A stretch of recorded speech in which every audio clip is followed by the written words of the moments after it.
Good morning, everyone. It's so wonderful to be with you all today. I'm Jordan Brooks. I'm the Executive Director of the United States of Women. We are thrilled to be joined by our partners from across the gender equity movement today to bring you the women's response to the State of the Union address by President Biden, last evening.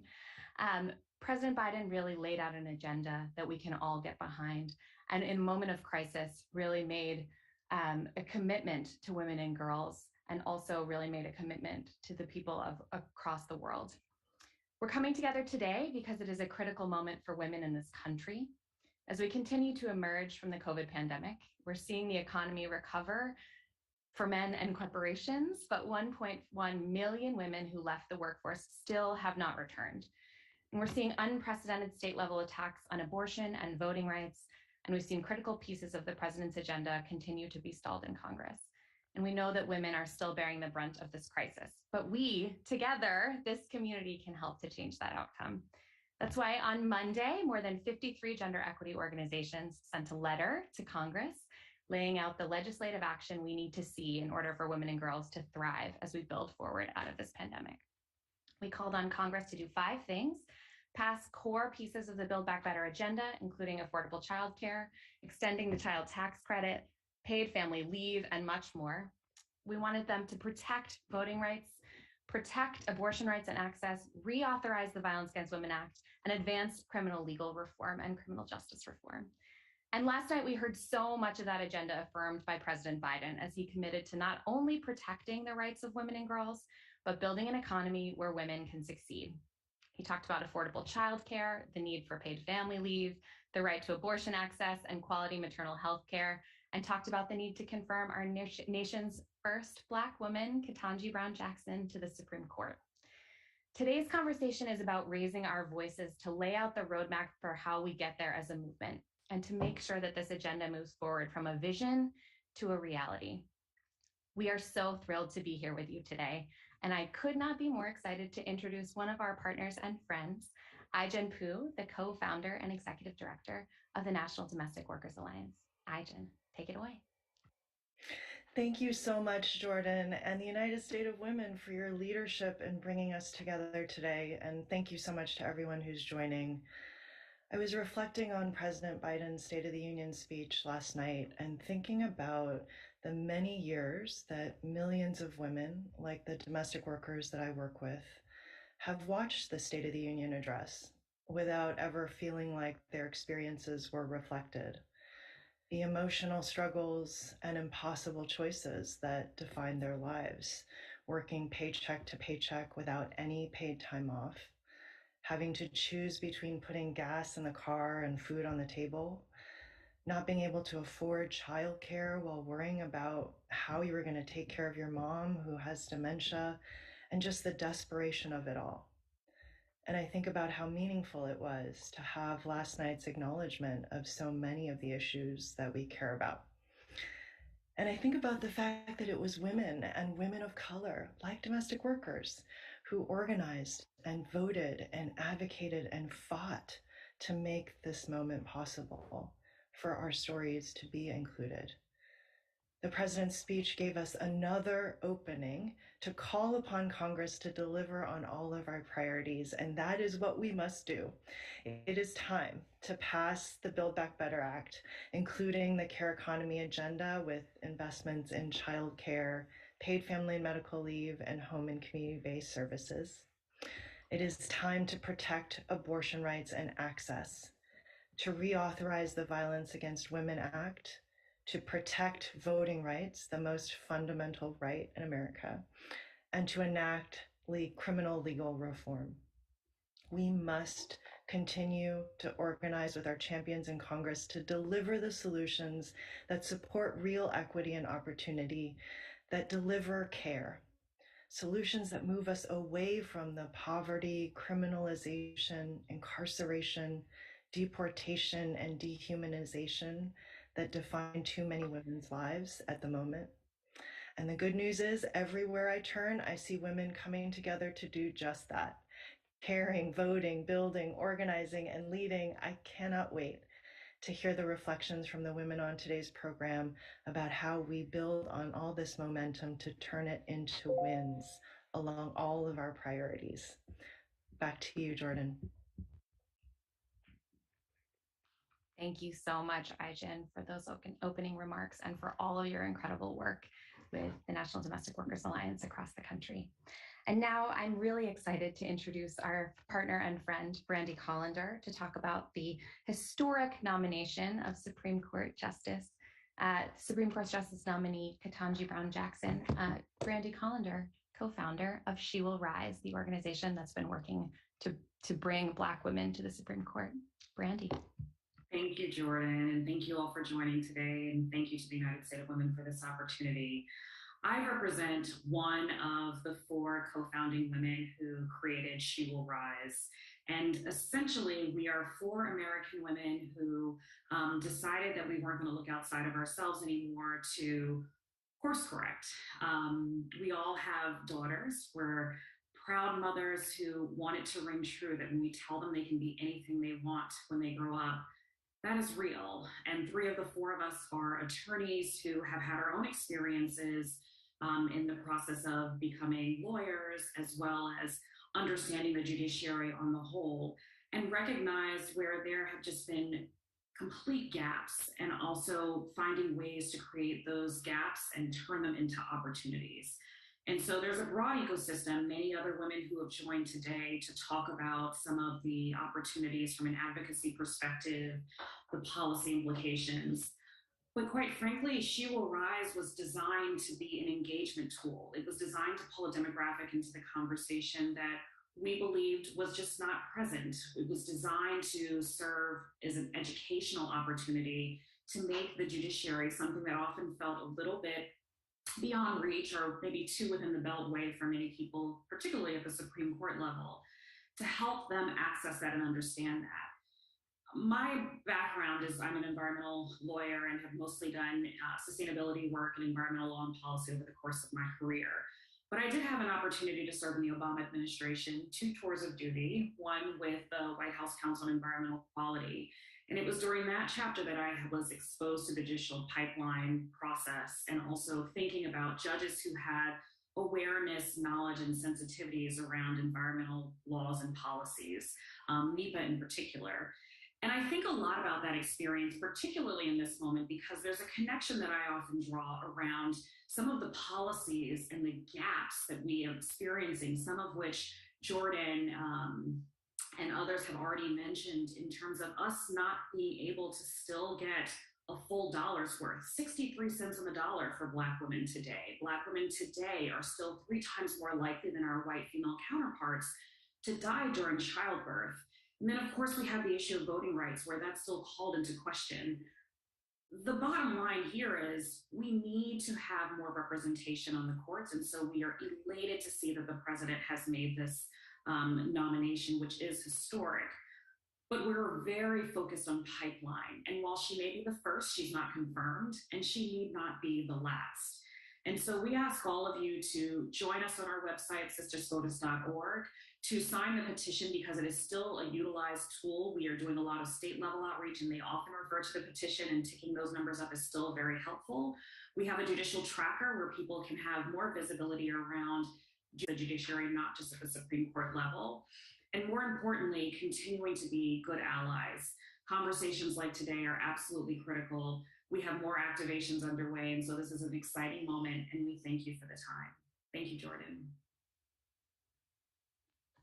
Thank you so much, Brandi, and thank you for all of the work you and the She Will Rise co-founders are doing every day.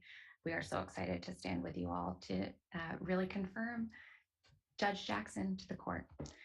And now, please welcome SEIU Virginia member Joy Barnes. Joy, take it away. Hello, give me a second. Working with this. My name is Joy Barnes. I'm a proud member of SEIU Virginia 512. I would like to start off my saying telling you I've been a home caregiver for over 30 years. And it's been such an honor to do these things, and privilege to be trusted by my caregivers. All of my patients bring me such joy. I'm here for those in need and when no one else can be. I'm the eyes, the ears, the voice, and I have helped people. I have helped people. Um, it's my brightest hour is helping people. Not everyone is called to do the work. Not everyone is called to do the work. It's hard. Sometimes requires understanding, patience, and compression. The hardest part of this job is the pay. It's not enough to make ends meet when I have to work 2 or 3 jobs just to make enough to pay my bills.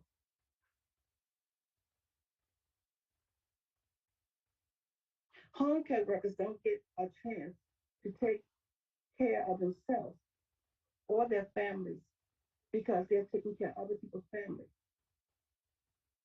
I can't afford to do the work and the long hours. Budgeting, budgeting, no vacation, no health care. It's a risk. Grandchildren, my grandchildren, getting out of school making more money than me. And that's hard, especially when I had a grandson, I got him a job.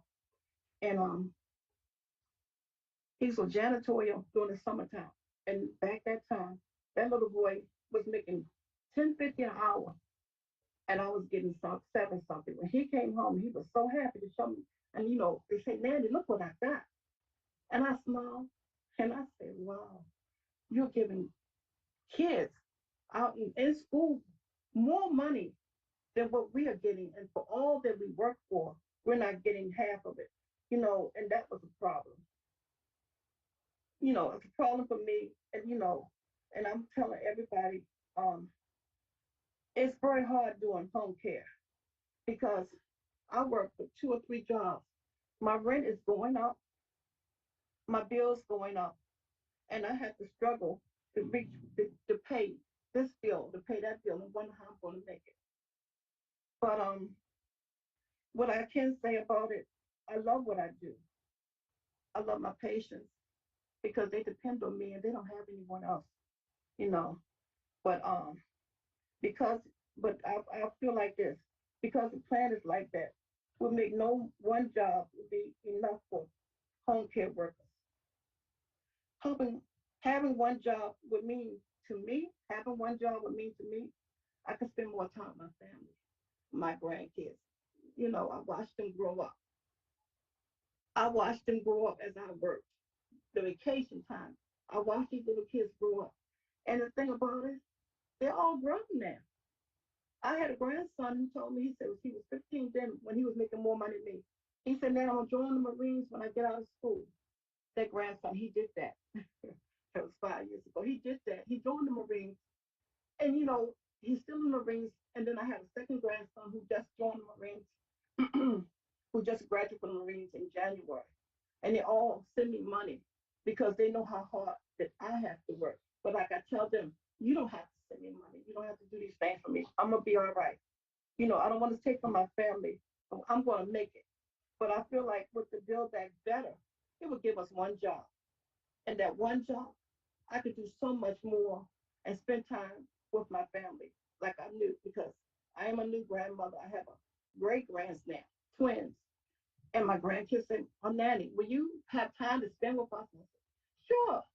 They like, no, you didn't. No, you're not, Nanny. You're still working. You're not going to spend time with them because we're all grown and you didn't have no time to spend with us. So all I'm asking that I don't want to miss a moment out of them growing up, the babies growing up, and but I always love home care and the respect. But I ask that Build Back Better would respect us, protect us, and pay us. Because we deserve so much better when you got students in school making more than you are. That's something to say. That's like a slap in the face. I'm sorry. I'm done. Joy, thank you so much for telling your story, and thank you for all of your incredible work that you have been doing for so many years as a home care worker. We are so grateful to you, and thank you for sharing your story with us. Thank you. Now we're going to turn it over to Alexi McCammond of Axios, who is going to moderate a powerhouse panel to talk about the President's State of the Union address last night. Alexi. Jordan, thank you so much. Thanks for having me. Everyone, I'm Alexi McCammond, a national political reporter with Axios. I'm here, as she mentioned, to moderate this powerhouse panel of incredible women leaders from various gender and racial equity organizations, really to kind of discuss some of the nitty-gritty details that we heard from President Biden at his first State of the Union last night. He talked about a lot of things, but some things, to be quite frank, he didn't get into much detail. And I know that there's a lot of questions that remain as we're looking ahead to November and as we're looking ahead to really some of the dire straits that women and folks of color across the country are facing. So on the panel today, you'll hear from Fatima Goss-Graves, the president and CEO of the National Women's Law Center, Kristen Rowe Finkbeiner, the co-founder and executive director of MomsRising. From the National Partnership for Women and Families, we have President Jocelyn Fry, Alexis McGill Johnson, of course, the president of Planned Parenthood Action Fund, Melanie Campbell, the president and CEO of the Black Women's Roundtable, and last but certainly not least, Maria Teresa Kumar, the CEO and founder of Voto Latino. And actually, I'd like to start with Melanie and Maria. I'd love to get into voting rights first. Hundreds of voting restrictions have been proposed by state legislatures across the country. And we know for a fact that these have a disproportionate impact on communities of color. As we all know as well, there's still no federal voting rights legislation. And yet last night, I'm curious if you all noticed this, President Biden made what seemed to be a passing mention about voting rights. I think it was something like 80 some words out of almost 6,500 total last night, which is certainly not reflective of the severity of the situation facing voters across the country. That, of course, means that organizations like yours have to really continue carrying the work and the organization at the state level. So, Melanie, I'd love to start with you. What's your reaction to what President Biden said or really didn't say last night in the way of voting rights and the fight ahead? And what's the biggest voting rights victory that gender equity groups like yours can really get ahead of the midterms in November? Thank you, Alexi, and thank you, Jordan. And it's just a pleasure to be here with all these powerful sisters. Last night, let me step back for just 1 second. I think overall, he had a very powerful speech. His delivery was, I felt, really great. The responses reflected that. So from that big picture, I thought he did well and really mentioned some very, very important things. When it comes to voting rights, the one thing, excuse me, that I thought was important, that he reiterated that they needed to pass the bills. Because at the end of the day, the federal voting rights reform is the only way we're going to find ourselves able to hold on to our democracy. And so I think it was important that he talked about, that he mentioned in those few words, the John Lewis Voting Rights Restoration Act and Freedom to Vote Act. Would I like to hear him say much more? Oh, most definitely, because we're in the middle of a midterm election cycle where, and I'm sure my sister Maria, who I love so dearly, can test more so than I can, the fact that what's going on in Texas right now with the primary. And the primaries are going to really show the realities of what we're up against when it comes to we can't out-order. We've been saying for a year and a half longer. We can't organize our way out of this. We can't sue our way out of the attack on our democracy. And voting rights is the core to that.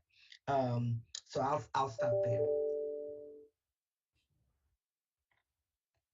Maria, if you want to pick it up there, but I'd love to also just pick up on something that Melanie was saying, which, I hear folks, and I think it's a point well taken, that federal voting rights legislation is, of course, the bar that a lot of people think we need to reach in order to really meet the moment. But in light of that, given the fact that it seems like that's simply not going to happen before November, unless you guys know something I don't, what is one thing that President Biden could do that would satisfy not just the needs of the folks that you're working with, but really the needs of voters across the country who are increasingly looking disenfranchised as they're looking at their options for casting a ballot in November? So Alexi, first of all, thanks for this conversation, and thanks to the women on the panel. The State of Women has always been one of my favorite convenings. I accidentally invited all of you to drinks, but I think it's actually a great idea. What do you think, Fatima? But I have to share with you that where we have come yesterday with the speech the president made, it was possible because we won. Women organized the day after President Trump was inaugurated, and we didn't let up, and we took the House, and then we doubled down and we took the Senate, we took the White House, and we took Congress. And so I share that because when people say it's hard, sometimes people feel like they forget that we won. It's because we did the hard work. We rolled up the sleeves, we mobilized, organized, and we ran for office. And that is the formula that we need for the midterm elections. But let's be clear, when we talk about the fact that our voting rights are really under attack, Melanie mentioned Texas. Yesterday was a Texas primary. 30% of the ballots that were mailed in were rejected. There is an elected member who has a road named after him that tried to cast a ballot yesterday, and he had been purged. So this is what we're up against. The very vote that you were able to do in 2020 may not be valid in the midterms unless we get our act together. And so when you ask what the president can do, he has done an incredible job of injecting resources back into the communities. He's made sure at the same time that we have children back in schools. As a mother of 2 elementary school children, I couldn't be more grateful. But he needs to focus on executive actions. What are the executive actions that he can take so that it becomes the court's problem to help us navigate? Because what we do know is that sadly, on the other side of the aisle, there's a constituency that does not want to make every single American's vote count. And like I said, the day after Trump was inaugurated, we marched, we mobilized, we voted, we worked within the parameters of our democracy and our democratic institutions. When Biden won, after we did the hard work, they literally tried to steal the election in an attempted coup. They are not working within democratic norms. This is not normal. And if we want to make sure that we have a viable, wonderful democracy, and I have to say, I stand with the people of Ukraine because they demonstrate what democracy means. But sometimes the erosion of a democracy is coming from within.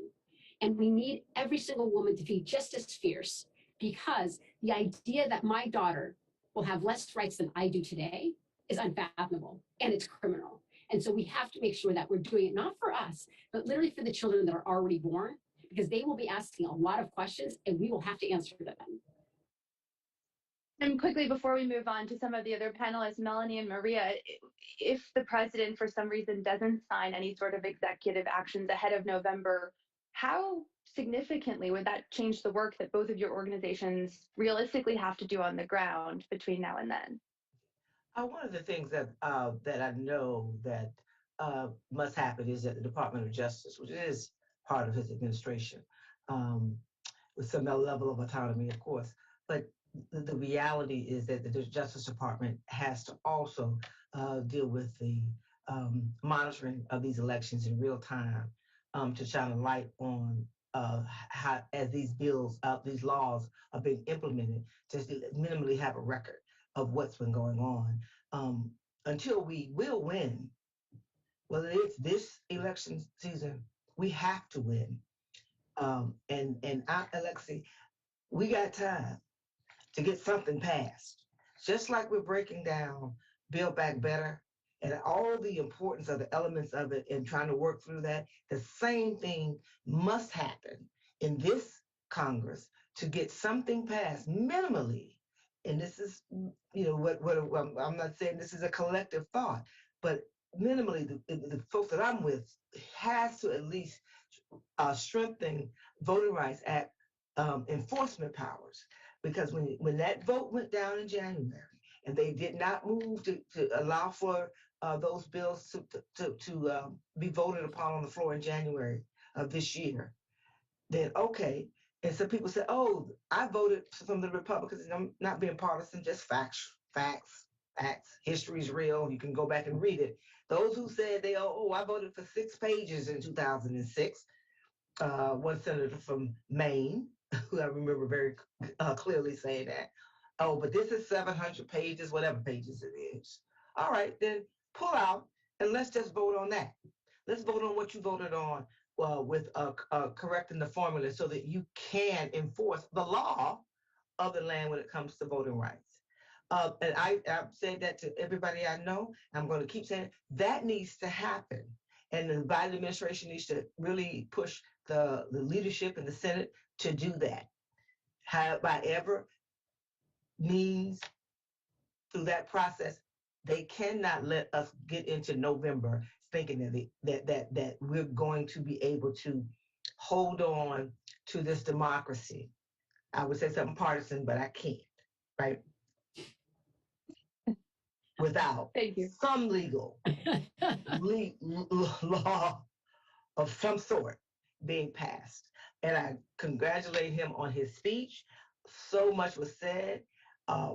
For somebody, I mean, y'all who my friends know, when he talked about COVID, I can relate to that in so much personal ways that whatever the out there, he moved us to this point where my 10-year-old great nephew who lives with me, Maria, who's able to go to school, who's able to go to the Y and be able to go play basketball and go play with his friends with some limitations, of course.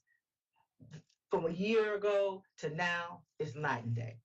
So I thank President Biden and the Biden-Harris administration for what they have been able to do, and they must do more.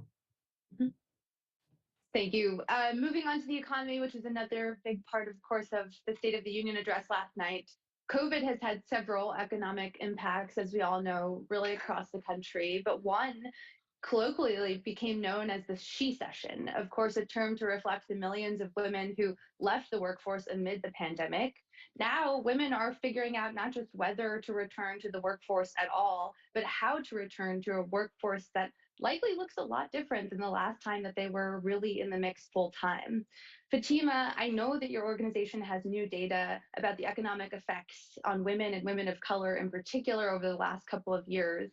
What are some of the unique barriers facing women who fell out of the workforce, and what's one thing that can be done to really help get them back, not just in the workforce, but in a way that they can, sustain that moving forward? Yeah, I mean, that she session that you mentioned, our friend Nicole Mason at the Institute for Women's Policy Research coined that term at the top of the pandemic. It's real, right? And we, even as our economy has improved in important ways, and even as we've seen job growth, at the same time, we've seen 1.1 million women who have left the labor force during the pandemic not yet return. And we're actually at a point, and we put this data out recently, and it's one of these things where it's startling to think about that at this point, we now have had about 34,000 more men added to the labor force as of February 2022 compared to 2020. So what that means in practice is that women now make up all of the people who have left the labor force during the pandemic. And we have been trying to study this a little bit further to understand really why this is happening, why women have been leaving, and actually what it's going to take for them to come back, and what it's going to take for the women who haven't left, some who have reduced their hours, but are basically holding on, or in some cases, barely holding on. And we especially, I think, have to dig into what that looks like for many Black and Brown women workers in particular, who have really worked on the front lines of this pandemic from the start, and in ways that were unrelenting and without the range of supports that they need. So we have some new research that will be out soon. It is not yet final, so I don't have all of it, but I can give you one clear top line that's not going to surprise anyone who's actually been living in this time. And that is that things like childcare, or rather the fact that people have struggled to have consistent childcare, is playing a big role. And so are the conditions of jobs, right? So people aren't controlling their work hours, they aren't having the wages they need, and they aren't making enough to pay for the care that they need. So we know that that would make a significant difference. And I'll just add that when I think about the leave that is going to be necessary, I thought, it was really hopeful to hear the president talk about moving into a new phase in this pandemic. That's going to require planning and structures to sustain us along the way, including around how we care for ourselves and each other. It's going to require employers changing. It's going to require having the laws and infrastructure in place. I'm ready for this new phase. As a mama of 2 kids, I'm ready, but it's not going to happen on its own. We're going to need that leadership. You know, you talked a bit about the challenges associated with getting back to work when you're struggling to find childcare or maybe even pay for childcare. Kristen, one of the main components of the president's Build Back Better agenda, which, you know, he is trying to get Congress to pass piece by piece at this point, is helping to alleviate childcare costs for families. He has pledged or estimated that his plan would cut childcare costs in half for most families. He's also said that it would provide things like universal pre-K. Is that enough? And what are you hearing from MomsRising members about the unique challenges that their families face? Because data like we're getting from Fatima's group, the National Women's Law Center, is certainly helpful, quantitative data. But I'd love to know from both of you, maybe some of the more qualitative anecdotes or experiences that you know families and women in particular are experiencing that could help inform the policies that folks like the president and others are thinking through. Thank you. It's such an honor to be here together with everyone today. We're hearing at MomsRising that parents are still in a state of emergency. Childcare centers have been closing at an alarming rate. More than 16,000 childcare centers have closed in the pandemic so far, and that's continuing. So we're hearing about parents who are having trouble finding access to childcare, and we're hearing that childcare deserts are expanding. At the same time, affordability remains a key issue with childcare, and childcare now costs more than college, which is often more than rent. And importantly, childcare workers absolutely need living wages, which isn't happening now, so we're hearing a lot about that too. We have a trifecta of an emergency: childcare access, affordability, and quality, which means we need to move forward living wages for childcare workers immediately.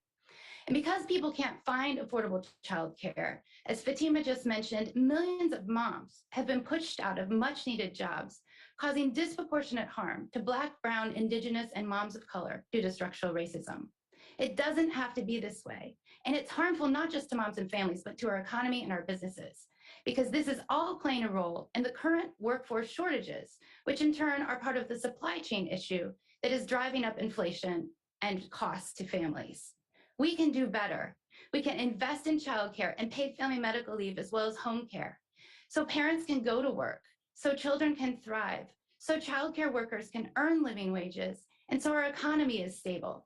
And that's why we were thrilled. Moms, dads, parents, caregivers, people across the country were thrilled to hear President Biden last night recommitting to do just that in the State of the Union. We loved hearing him talk about cutting the cost of childcare in half for most families, about free pre-K, and about having no family pay more than 7% of their income on childcare. And we, many organizations across the country, will be behind the president all the way, pushing to make sure that happens in Congress. We know there's no time to waste, and we're inspired that solutions are possible. Thank you. And when you were talking, you made me think about some of the other barriers facing women in particular from getting back into the workforce. Alexis, I'd love if we could just talk briefly about abortion and access to safe and legal abortion and a woman's ability to choose whether and how many and how often she has kids and the economic impact of that. Of course, the Supreme Court could have a decision on Roe v. Wade this summer. We're seeing attacks against reproductive rights all across the country. What are the economic impacts of those decisions and those restrictions that are coming up? I think sometimes people think about that secondarily, primarily thinking about maybe the social or health aspects first. Yeah, absolutely. Well, look, Alexi, you know, yesterday, I think, which was significant about the State of the Union is that it came 6 months after SB 8 went into effect in Texas. Okay, 6 months after people in Texas could access abortion after 6 weeks, right? Which was, we know, before many people even know that they are pregnant. And already this legislative session, we have seen 10 states considering copycat legislation. We're seeing 6-week bans, 15-week bans, 20-week bans, 30-day ban in Oklahoma. All told, there have been 265 abortion restrictions introduced in 41 states in 2022 alone. Okay, so the scale of the attack and the impact that we have seen with these restrictions has been absolutely insane. And what it looks like from an economic perspective, it looks like on the ground, right? You see people, frontline workers who have to take time off, right, to travel thousands of miles outside of their state, outside of Texas, driving to Oklahoma, driving to Mississippi to the last clinic there, getting childcare, having to sleep in their cars because they don't have hotel fare. All of the ways in which the financial impact is already burdening families right now, and particularly women who have the least resources to expend in this moment. These are people who are traveling with their elderly parents because they are also caregivers for them as well, and continuing to travel through an endemic, right? I'm still concerned about the impact to their families. So the economic impact, I think, is unparalleled. We are seeing people, having to identify access to healthcare outside of their state, and anytime someone has to consider that, it is going to impact their bottom line and their ability to provide for their own family and their community. Mm-hmm. And Jocelyn, just thinking about some of the other parts of the Build Back Better agenda that President Biden talked a little bit about last night, although he didn't refer to the Build Back Better agenda in its entirety or even in its proper name, he did push Congress to pass several parts like raising the minimum wage, passing the Paycheck Fairness Act. What makes you hopeful, Jocelyn, that we can get some of these policies over the finish line? And in your experience, who are some of the advocates on Capitol Hill, the members of either party who are really fighting with the urgency you think is necessary to meet the moment to help workers, families, low-income workers? Well, thank you for the question, Alexi. You're absolutely right. The president may not have used the words Build Back Better, but I think at the end of the day, he talked about the policies that matter. What makes me hopeful is, in hearing, stories like the story that Joy, started us off with, hearing from the folks on the ground who had just powerful testimonies about their own experiences. I have home care workers who were in my family, so I know how hard that work is, and how that work has been devalued, and they deserve our respect and support. I'm hopeful because of the incredible women on this call. And I know that, individually they're powerhouses, but collectively, I believe we can get anything over the finish line. And we do have terrific partners on the Hill, from, Speaker Pelosi and Senator Schumer, Representative Neal and DeLauro and Underwood and Smith and Senators Murray, Wyden, Gillibrand. All of them have been incredibly powerful in talking about why it's not one policy, it's a collection of policies. Women need members to understand the continuum of care policies that they need over the course of their lives. It's not, just childcare, it's not just home care investments.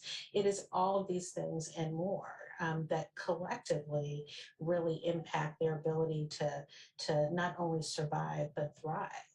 And so I'm optimistic because at the end of the day, women are the best emissaries of telling their stories. And, our task is to make sure that the policymakers who they elect, and women do elect them, are accountable. At the end of the day, they have to deliver. And I agree wholeheartedly with Melanie, whether it is this year or next year, we will continue to fight because, women want us to, and because that's what they deserve.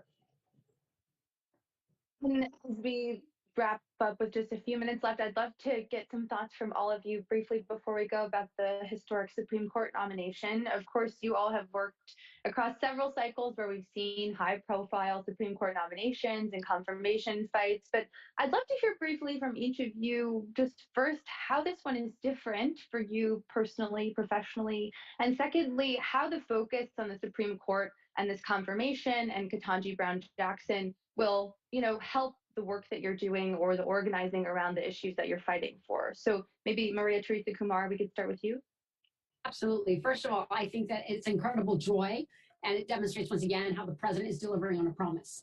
We know how hard Black women have worked to ensure that we have an enfranchised government. And the best way that we can deliver for the African-American community and for Americans as a whole is to ensure that we have someone who has life experience and qualifications to go and take over the next part of what we need in the Supreme Court. And the fact that she is there speaks not only to the immense, the immense joy that I feel, but I remember also when Sotomayor was first announced under Obama, and she was the first Latina, and I remember being so proud because it represented not just for myself, but for so many little girls that they could be anything, and this demonstrates that.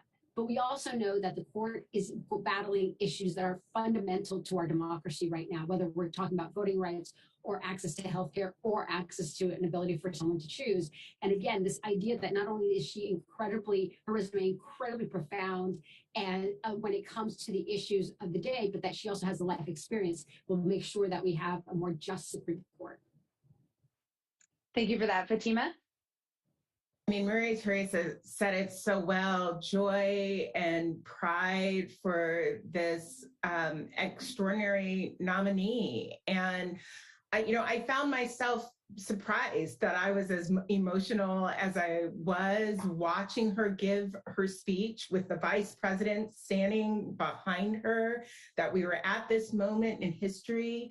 And then she actually acknowledged Judge Constance Baker Motley, which was really also acknowledging the shoulders of the many, many women who came before her.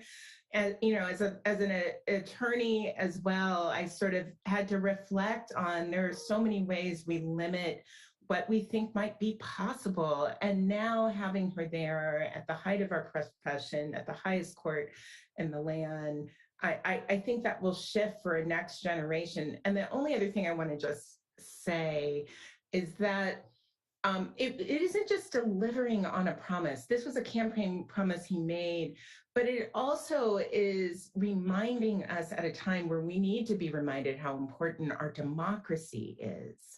And I think she exhibits that in her excellence, her approach to the law, and the way that she carries herself. So I think we will be rooting for the KBJ confirmation. Jocelyn, quickly, before we go. Absolutely. I echo Maria and Fatima.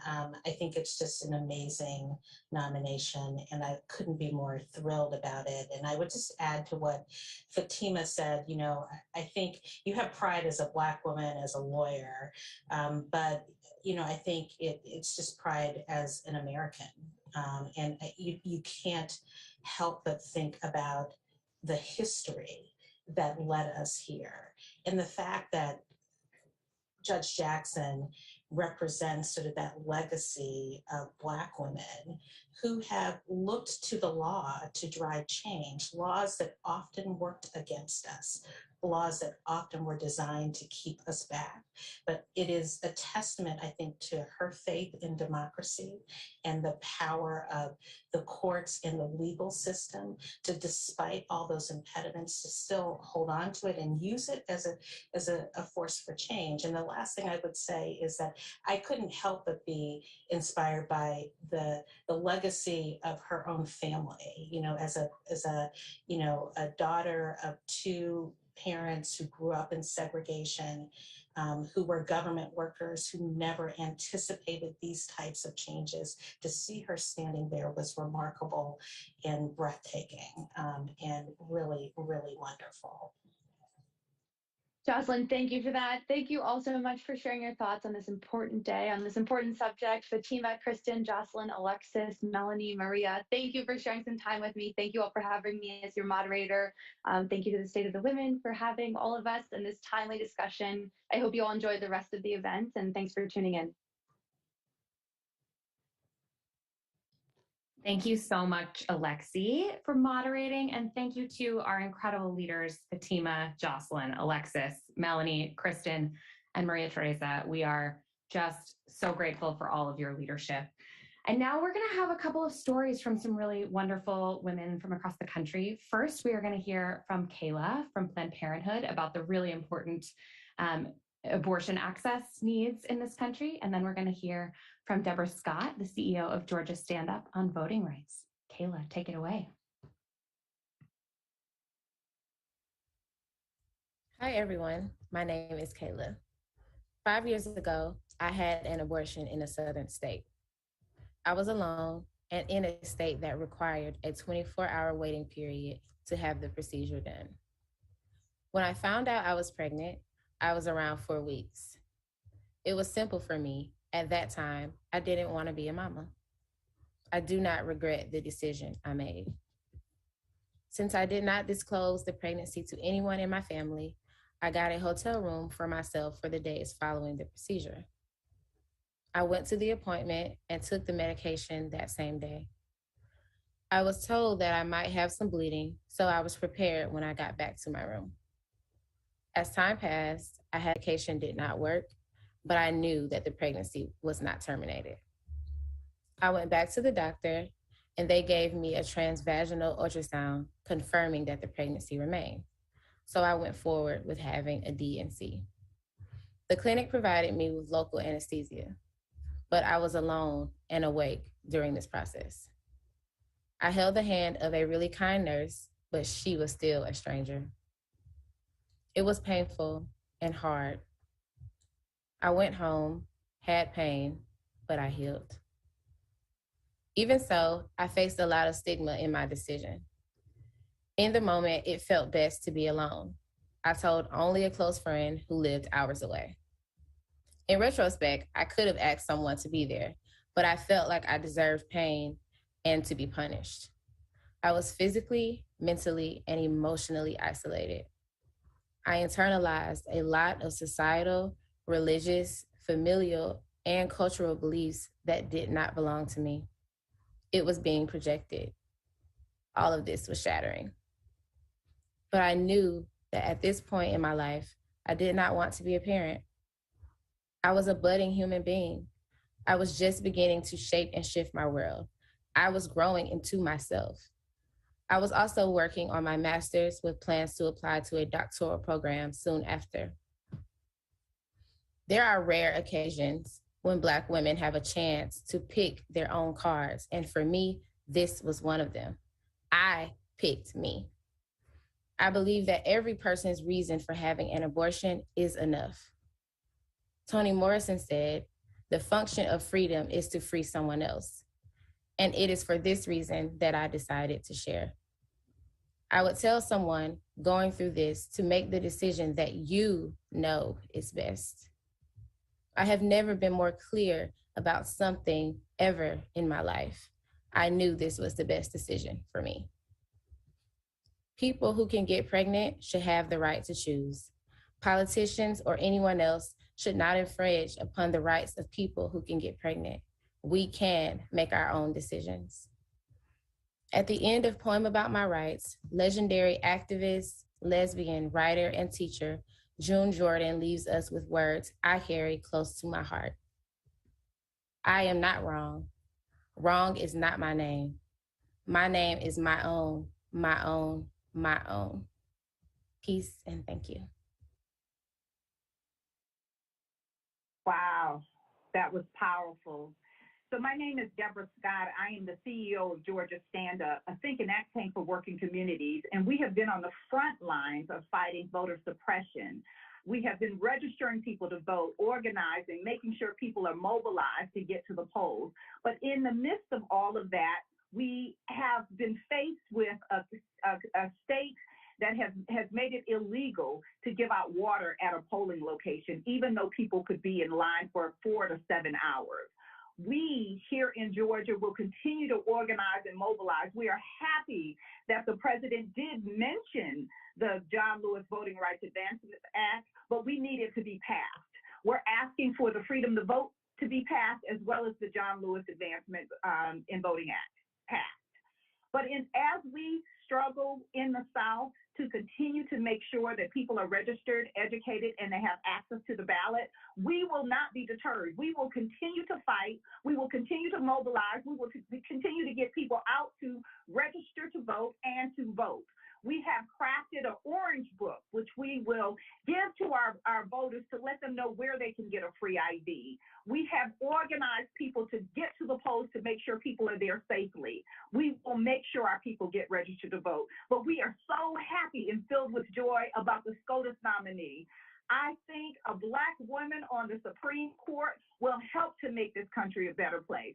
So we stand with our fraternities and sororities, our Black women organizations, HBCUs, to say this is time, this is our time, this is time to pass the Voting Rights Advancement Act, and this is the time to make sure we have a Black woman on the Supreme Court. So Ketanji Brown Jackson, we are here for you. Come to the state. We are supporting you. We're asking for all of our elected officials to look at the voter suppression laws in your state and in places like Georgia and help us make it better. We congratulate all the women, but we're going to continue to work for Black and women's history. Thank you. Thank you so much to Kayla and Deborah for being here and being a part of our program, and to Kayla for that powerful story, and to Deborah for all of your work in Georgia and across the country. And now we are going to join with our closing remarks today. We have closing remarks from a whole host of incredible leaders. Sun Young Choi Morrow, the National Asian Pacific American Women's Forum Executive Director, Amanda Brown Learman, the Executive Director of Supermajority, Margaret Mitchell, the CEO of YWCA USA, Monica Ramirez, the co-founder and executive director of Justice for Migrant Women, Minnie Timaraju, the CEO of NARAL Pro-Choice America, and Tony Wilson, the organizing director of Girls for Gender Equity. We're going to start it off with Monica. Take it away. Hi, my name is Monica Ramirez. I'm the president and founder of Justice for Migrant Women. Today, 2 years into this global pandemic, and during this Women's History Month, I remind Congress and the administration that there cannot be a unity agenda without centering migrant women. I'm from a town called Fremont, Ohio, that is not too far away from the place where President Biden called Fields of Dreams. My family settled in this area after following the crops for many years. For them, those fields represent more than just their dreams. They represent places where they poured their hearts and their energy into doing the work to feed this country, while experiencing injustice due to their race, gender, and for some, their immigration status. The State of the Union cannot truthfully be evaluated without considering the state of migrant women, including those who live in rural America. For hundreds of thousands of farmworker women and their families, and millions of other women workers who are migrants, the State of the Union has not changed. Migrant women have always shown up to serve our country and our communities. Migrant women continue to feed us. They keep us safe and healthy at the expense of their own mental and physical health. The problems facing migrant women workers are grounded in their systemic lack of power in the U.S. economy, overlaid with discriminatory, racist, and sexist policies and practices that deny migrant workers their rights and limit their access to things like healthcare, educational opportunities, and legal services. The United States remains a country that lacks policies to protect them, whether it's while they're crossing borders, showing up to work, or caring for their families. But President Biden made clear last night that change is possible. Political leaders have the power to provide a pathway to citizenship to essential workers, to enact and enforce policies that close the wage gap, and to invest in infrastructure that prioritizes the care of our families and the mental health of ourselves and our loved ones. Political leaders at all levels must listen to and take direction from the people they serve, including creating policies that embrace and uplift everyday people. I'm hopeful today First and foremost, because of the migrant women across our country who have been organizing for change and supporting one another when the government has failed to act. I'm also hopeful because building a better America is within reach if we listen to those who are most deeply impacted by the broken systems. Progress has been made, but many problems still exist. The government and our political leaders have the power to change things. We are calling on them to do so.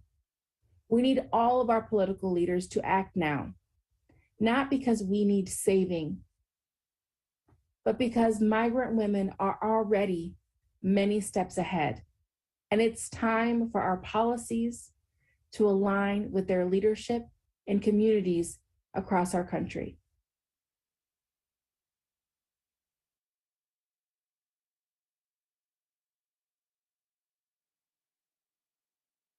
Thank you so much, Monica, founder and president of Justice for Migrant Women. We are so honored to have your voice with us today and the voice of all migrant women across the country. And now I'm pleased to introduce my friend, Amanda Brown-Learman, the executive director of the Supermajority Education Fund. Amanda. Thank you, Jordan.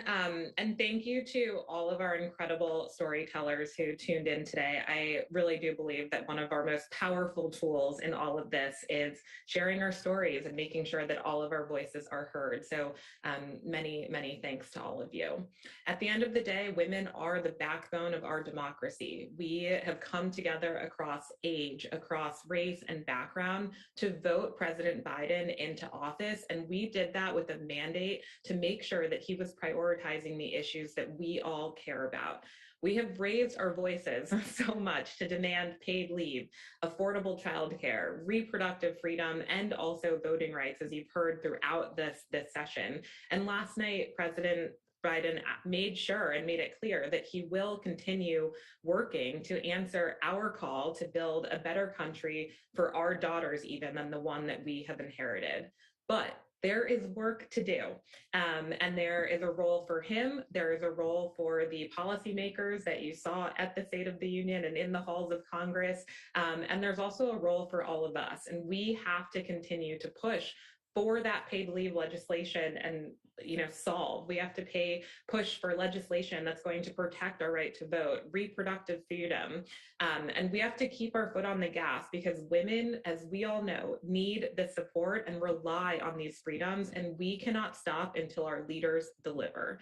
We can't be part of the conversation if we also don't show up in that. And I think, one of the key moments is the upcoming midterms for us to actually make sure that these folks are delivering for all of the priorities that we feel, and we're fighting as a supermajority. There are values, again, that unite us across our age, our race, our backgrounds, all of the isms that other people would sort of project on us to keep us apart. And it's time for a new rules that actually lift us all up and value our lives, our work, and who we are as people, because all women have the right to safety, dignity, and respect. So again, to the folks on this call, all of my many organizing sisters in this, thank you. To the women who tuned into this conversation, you are all my heroes. You are the change agents that we need, and to fighting for the future that we all believe in. I'm ready for it. Thanks so much, Amanda. Thanks to all of our friends at Supermajority for all the work you do every day. Now I'm really pleased to introduce the new president and CEO of NARAL Pro-Choice America, Minnie Timaraju. Minnie. Thanks so much, Jordan. It's just been awesome listening to all these amazing voices. Thank you, everybody, for joining us here, and to all the incredible leaders who spoke today about gender equity and what it will take to ensure that all of our families and communities can thrive. As you know, we are in a pivotal moment for the fight for reproductive freedom. Right now, the Supreme Court is stacked with an extremist anti-choice supermajority hostile to our most cherished rights. And they're poised to end Roe v. Wade as we know it in the next few months. And if Roe falls, the impact will be devastating. 28 states are likely to ban abortion, and of those, 12 states already have trigger bans in place that would ban abortion automatically. And in the meantime, anti-choice lawmakers across the country are escalating their push for more bans and restrictions on abortion that only seem to grow crueler and more extreme by the day. Already, we've seen in my home state of Texas, enactment of a cruel vigilante enforced ban on abortion at about 6 weeks of pregnancy, which is before many people even know they are pregnant. This cruel ban has done untold harm to Texans, and communities like mine are hit hardest. Communities of color, immigrant communities, as well as LGBTQ, people working to make ends meet, and those living in rural areas, and more. Still, even as we face this crisis, there are reasons for hope.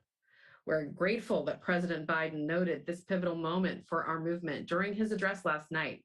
NARAL and our 2.5 million members are ready to step up, meet this moment, and we're looking to the Biden-Harris administration to continue to champion reproductive freedom and take concrete steps to ensure that everybody has the freedom to make their own decisions about pregnancy, parenthood, and abortion care. And we are thrilled to support President Biden's historic nominee, Ketanji Brown Jackson, as we reshape the court for decades to come. I'm so inspired by everyone and your tireless work here across the country to build a better future, realizing our vision for the world, one where everybody has the freedom to dream their best life and live it well, will take each and every one of us. We have a long and difficult road ahead of us, but we are in this together, and we have the 8 in 10 Americans who support the legal right to abortion on our side. We're the majority, and we need to start acting like it. And I know folks on this call are leading that charge. Our lives, our families, our futures are on the line. We cannot stop. We will not stop fighting for them. Thank you for having me today. And I'm just thrilled to be part of this sisterhood. Thanks so much, Minnie, and thanks so much to all of the NARAL Pro-Choice America volunteers and organizers around the country who are fighting for abortion access every day. And now I want to move on to some of our friends who are going to speak a little bit about violence against women issues in addition to all of the work that we're doing across this agenda. First and foremost, our friend Margaret Mitchell, this is President and CEO of YWCA USA. Margaret, take it away. I'm so proud to join you today as CEO of YWCA USA, and it's with a bold mission of eliminating racism and empowering women that we bring our national network of local associations that provides services and support and advocacy around gender-based violence, childcare, housing, racial justice, and so much more. You know, we delivered a new poll around Why Women Vote 2022, a national poll, and it's no surprise at what it showed us overwhelmingly. Our findings match what communities we serve have been telling us, that women are united. We are united in our support of knowing how important our economic, caregiving, gender-based violence, health, and racial justice policy solutions are central to our lives. It is time for Congress to finish the job and pass legislation that women want, need, demand, and deserve. And of course, this includes the reauthorization of Violence Against Women, the Violence Against Women Act, VAWA. As the largest network of domestic and sexual violence service providers, the YWCA sees firsthand the important role that VAWA plays in supporting survivors. The President indicated it is imperative that Congress pass the Violence Against Women Act. The House has done its job, and now we must press upon the Senate to act and pass this bipartisan legislation. So many have already said today that centering racial equity and women of color is a must that guides our national response. We won't stop till we all see a world where women and girls, the way we do, equal, powerful, unstoppable.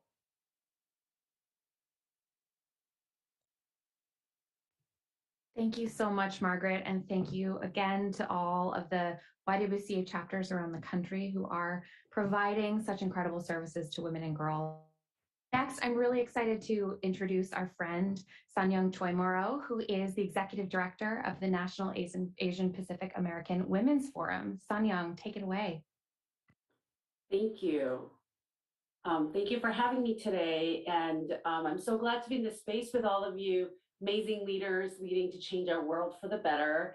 And when the fight seems so tough as it has been, recently and for many years now, I'm encouraged to be in community and solidarity that we have in each other as we get to fight and build together. NAPAW is an organization that works to build power with Asian American Pacific Islander, or AAPI for short, women to create lasting systemic change so that AAPI women and all women of color can live meaningful lives. I'm glad that the president brought visibility and support to AAPI community during a time of heightened anti-Asian violence and rhetoric when he mentioned passing a law to protect Asian Americans from still too common hate crimes in his speech last night. We have been advocating for the president and other elected officials to acknowledge hate crimes and violence against AAPI community and its disproportionate impact on AAPI women. While COVID-19 hate crimes bill is now law, the reality is that even after all of the bloodshed of AAPI women last year in the Atlanta spa shooting, our community has continued to endure harassment and discrimination, and recently in the spotlight again because of tragic murders of AAPI women.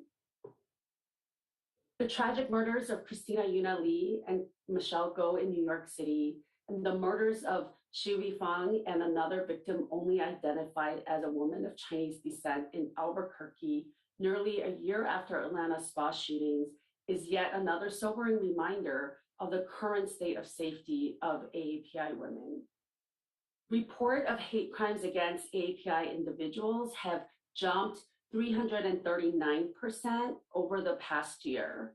Within the AAPI community, women are twice as likely to report hate incidences such as verbal harassment, physical assault, and workplace discrimination. And furthermore, in a new survey measuring the state of safety of AAPI women, NAPAW found that nearly 75% of respondents had personal experiences of racism and/or discrimination in the past year, with more than half identifying a stranger or someone they don't know as the perpetrator. 3 of 4 respondents told us that they had experienced racism and/or discrimination in the past year. These numbers are staggering. So many in our community live with anxiety and fear, and we need to continue to elevate our community's concerns so that there is public awareness of what is happening to our community, to continue to make a loud noise with us so that we capture the attention of lawmakers, including the president, to continue to dialogue with us on solutions such as investing more resources into linguistically, culturally accessible care. We hope that the president's acknowledgement of the violence that's happening in our community is also a continued commitment to work with us to continue to expand safety measures in a meaningful way and investment in our communities moving forward. Thank you so much, Sanyong, and thank you to NAPAW for all of the work you do to raise the voices of AAPI women across the country, and for all the work you're doing to make sure we are erasing Asian hate over the course of right now and always. Thank you, Sanyong, for your time. And now I'm really excited to introduce our friend Paula Gomez-Storti from Esperanza United, who is the Senior Director of Technical Training, National Training and Technical Assistance at Esperanza United. Paula. Thank you, Jordan. And it's an absolute pleasure and honor to be among all of the women leaders that we've heard today. We at Esperanza United are the federally designated resource center on gender-based violence issues within the Latino community. And we were thrilled to hear President Biden's continued commitment to VAWA, the Violence Against Women Act, as we've heard today. it is so important for all survivors of gender-based violence, but it's especially for marginalized, vulnerable survivors of gender-based violence. All survivors are controlled and isolated, and this is exacerbated when a survivor is an immigrant, does not know the language, may not know their rights, protections. And so what VAWA does is support all of those resources and protections for survivors. The VAWA bill that was introduced to the Senate on February 9th has enhanced support and funding for culturally specific organizations to support survivors, which is so important.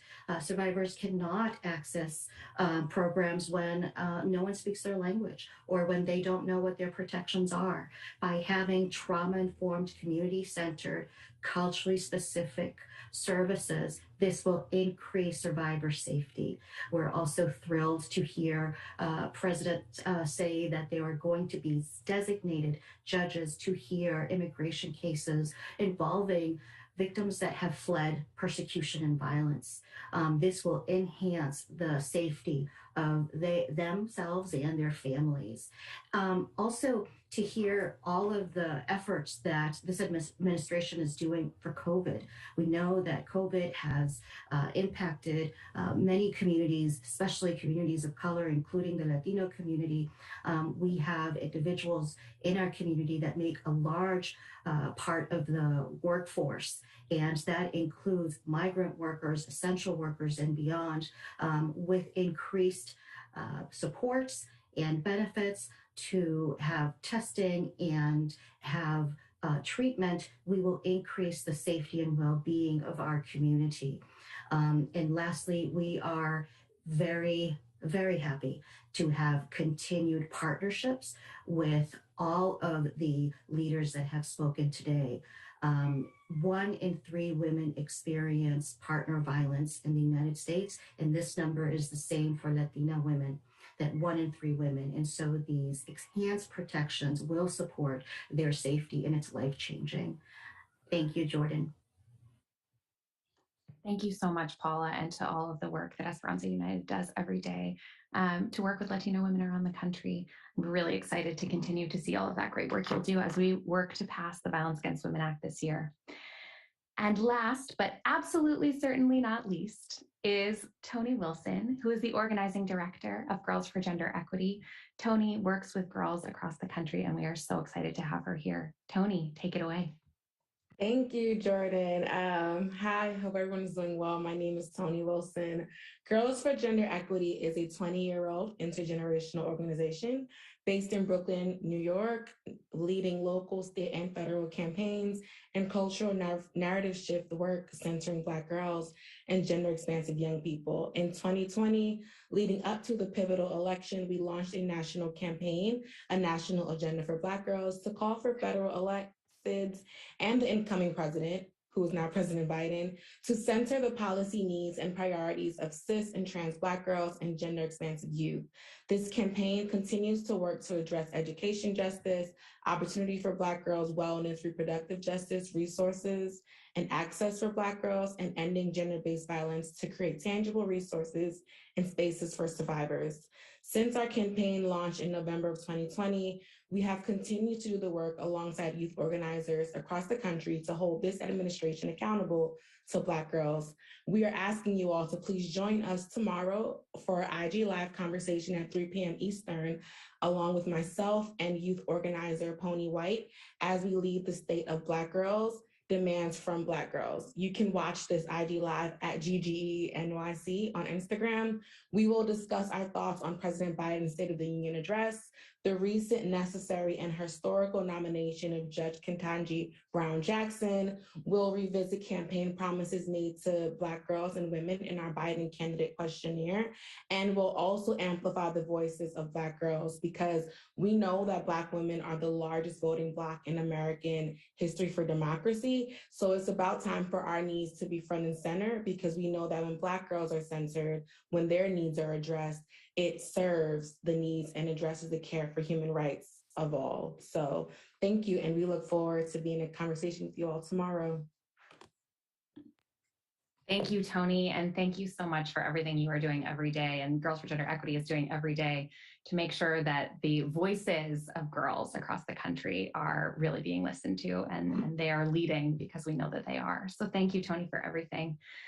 And thank you all for being with us today. It has been an extraordinary day to really lift up all of the women's voices that are working on these issues across the country. Thank you to the Biden-Harris administration and to President Biden for his agenda last night and for we really look forward to working with President Biden and with Congress to get this agenda passed.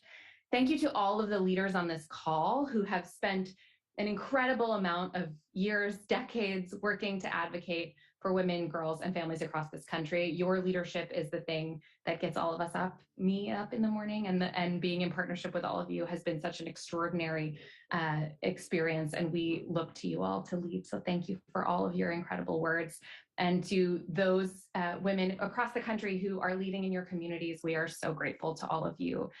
And also, I want to thank the USOW and National Women's Law Center teams for all of their work on this extraordinary event today. We couldn't do it without all of you. And thank you to our production team, as well as our sign language interpreters, our ASL interpreters who have been doing this great work with us all day today. And finally, we have 3 things we want to make sure you're doing. One, as we noted at the top, we put out a letter from 53 different women's organizations around the country, all as a coalition coming together to say, we demand that Congress pass the agenda to build the Build Back Better agenda, everything from child tax credit to paid family leave to affordable childcare, much of which you heard in the president's speech last night, to protect abortion rights and access. As we know, we are in the fight of our lives for abortion access in this country, and we want to make sure we are protecting every piece of that. To reauthorize the Violence Against Women Act, as you just heard from so many of you, our great speakers, the Violence Against Women Act is such a crucial piece of legislation that we want to make sure gets through the House and Senate this year and onto the president's desk.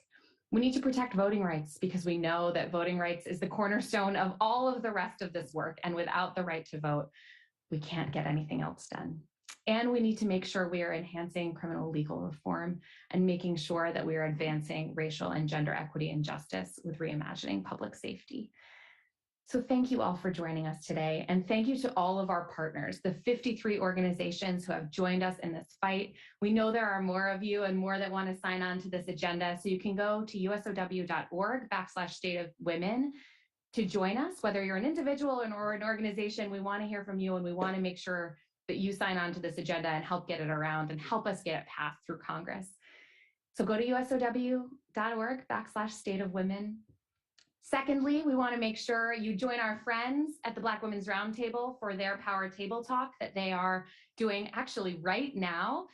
You can find that. We retweeted it this morning. You can find that with our friends at Black Women's Roundtable and all of the Black Women and Allies organizations that are doing really extraordinary work, particularly to confirm Supreme Court nominee Judge Ketanji Brown Jackson can work with us to make sure that we can get that done. And finally, make sure that you go see Tony and the team at GGE for their State of Black Girls tomorrow. Thank you all for joining us, and thank you so much for all of the work you are doing across the country. Honestly, the organizers and individuals across this country, women and girls and gender nonconforming people who are pushing this agenda forward are the reason we're going to get this done.